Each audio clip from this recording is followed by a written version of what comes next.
Confusion as Ajuri contradicts Onanuga on Tinubu's anniversary speech. Presidential spokesman Bayo Onanuga and Ajuri Ngelale contradicted each other on the speech of President Bola Tinubu's first anniversary in office, according to reports from Daily Trust. The president, who took his oath of office on May 29, 2023, will clock 1 year in office on Wednesday. In commemoration of the first anniversary, both spokesmen issued contradictory statements. While Onanuga said Tinubu was breaking away from the tradition of nationwide broadcast but would address a joint session of the National Assembly, Ngelale described the statement as false. In furtherance of his commitment to delivering good governance, President Bola Tinubu has embarked on the inauguration of strategic projects across the country. More transformative projects will be inaugurated by President Tinubu's administration for the benefit of all Nigerians.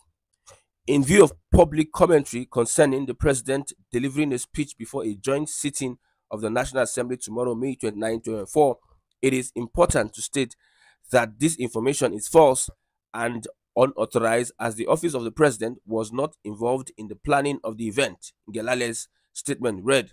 Earlier, Onanuga had said President Bola Ahmed Tinubu will not make a broadcast to the nation on Wednesday to celebrate his first anniversary as the leader of Nigeria. Instead, the president will address a joint session of the National Assembly, which has lined up a program to commemorate 25 years of the nation's democratic journey at both the executive and legislative levels.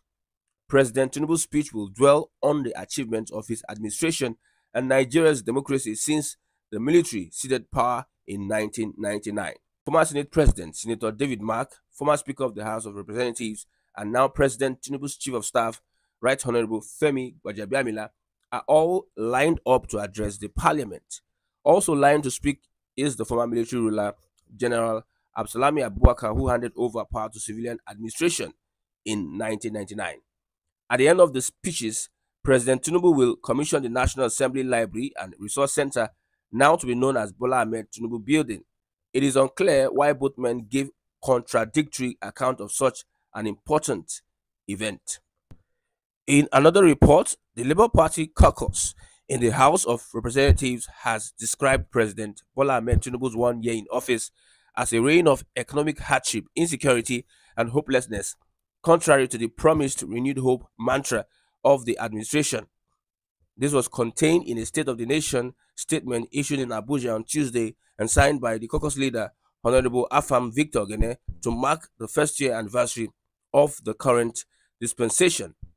The Labour Party caucus said it is bewildering that the economy of the nation has dangerously continued on a free fall 1 year after the inauguration of the current administration, thereby casting a cloud of doubt on the capacity of the All Progressives Congress government to rescue the nation from the current situation, especially after what it described as the precarious 8 years of the past administration, characterized by widespread despair.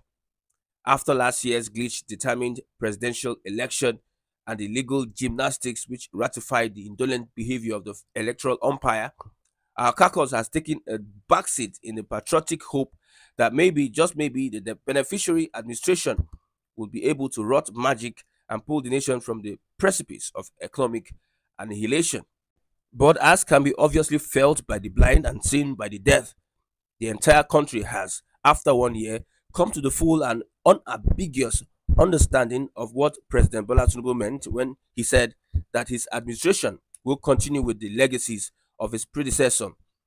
According to the Labour Party reps, the current staggering negative economic indices should alarm every Nigerian, as it has left many previous optimists, including ourselves, in glaring shock.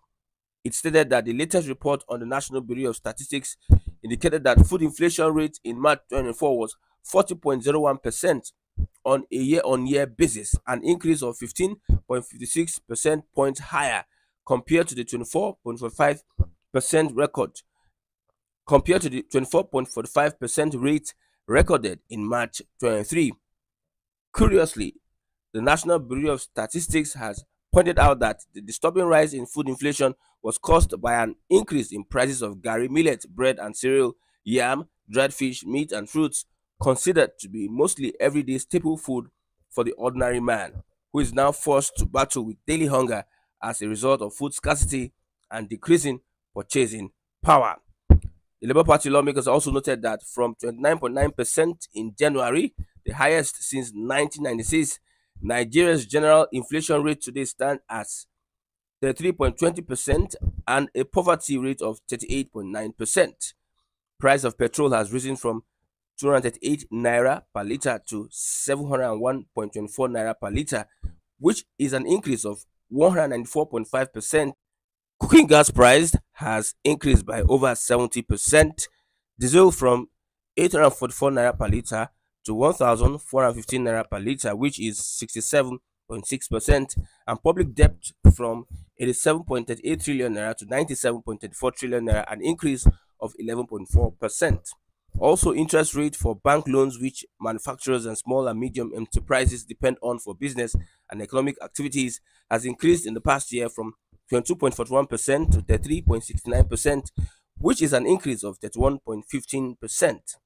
These verifiable figures and the excruciating living conditions of the people, more than any other thing, underscore the fact that in just 1 year, the APC government has earned an unenviable record of repudiating a cycle of poverty and underdevelopment in spite of the flowery campaign promises it made last year.